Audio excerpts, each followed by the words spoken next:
కాలం మారుతున్న కొద్దీ అఫోర్డబిలిటీ పెరుగుతోంది, డబ్బులు వస్తున్నాయి, డబ్బులు వచ్చిన తర్వాత ఎంటర్టైన్మెంట్ కావాలా, ఎంటర్టైన్మెంట్ అంటే మ్యూజిక్ ఉండాలా, దాంతో పబ్బులు ఎక్కువవుతున్నాయి, మీరన్న కాన్సర్ట్లు ఎక్కువవుతున్నాయి, ఈ మధ్య డీజే లైన్ మొదలైనవి. సో యాక్చువల్గా కొంతమంది డీజేల శబ్దానికి గుండె ఆగింది అన్న వార్తలు కూడా మనం చూస్తున్నాం.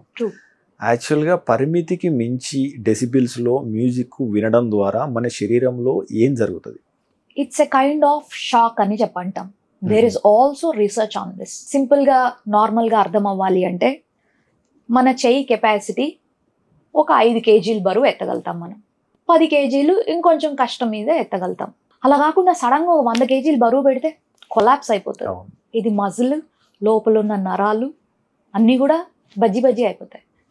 అలాగే శబ్దాలు మనం ఎప్పుడైతే ఇస్తూ ఉన్నామో 80 decibels 85 decibels ఓకే, 100 decibels చిన్న కాన్సర్ట్స్లో ఓకే. అబ్నార్మల్గా స్పీకర్ పక్కన వెళ్ళి నిల్చుంటే 150 200 లోపల ఉన్న కాక్లియా లోపల ఉన్న స్ట్రక్చర్స్ అన్నీ కొలాప్స్ అవుతాయి, ఇలా పగిలిపోతాయి.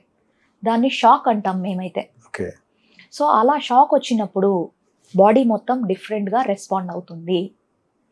కొంతమందిలో హార్ట్ అటాక్ చూస్తాం, కొంతమందిలో మతిమరుపు చూస్తాం, కొంతమంది ఏదో చనిపోవడం చూస్తాం. ఒక్కొక్కళ్ళలో ఒక్కొక్క రకంగా. కొంతమందికి అయితే మాట ఆగిపోతుంది అని చెప్పి. So this is far beyond ఇప్పుడు టాపిక్కి సంబంధించి. బట్ యా, నెగిటివ్ ఆస్పెక్ట్స్ చాలా ఉన్నాయి వీటికి. ట్రాన్సిల్స్, అడినాయిడ్స్ ఇవి కొంతమంది పిల్లల్లో వస్తుంటాయి కదా, ఇది వినికిడి శక్తిని ఏ రకంగా ప్రభావితం చేస్తాయి? టాన్సిల్స్ అండ్ అడినాయిడ్స్ అనేవి మనకు as a part of first line of defence అని అంటాం. సో అవి మనకు కొన్ని పనులనే చేస్తూ ఉంటాయి. కాకపోతే గనక మరీ ఎక్కువ పనిచేసేయడమో లేకపోతే మరీ ఎక్కువ ఇన్ఫెక్ట్ అవ్వడమో అయినప్పుడు ఉన్న సైజ్ కంటే పెద్దవిగా అయిపోతాయి. దీన్ని హైపర్ట్రోఫీ టాన్సిల్స్ అంటాం, లేదా హైపర్ట్రోఫీడ్ అడినాయిడ్స్ అంటాం. అలాంటప్పుడు ఏమవుతుందంటే ఎక్కడక్కడ ద్వారాలన్నీ క్లోజ్ చేసేస్తూ వచ్చేస్తాయి, అడ్డుపడుతూ ఉంటాయి.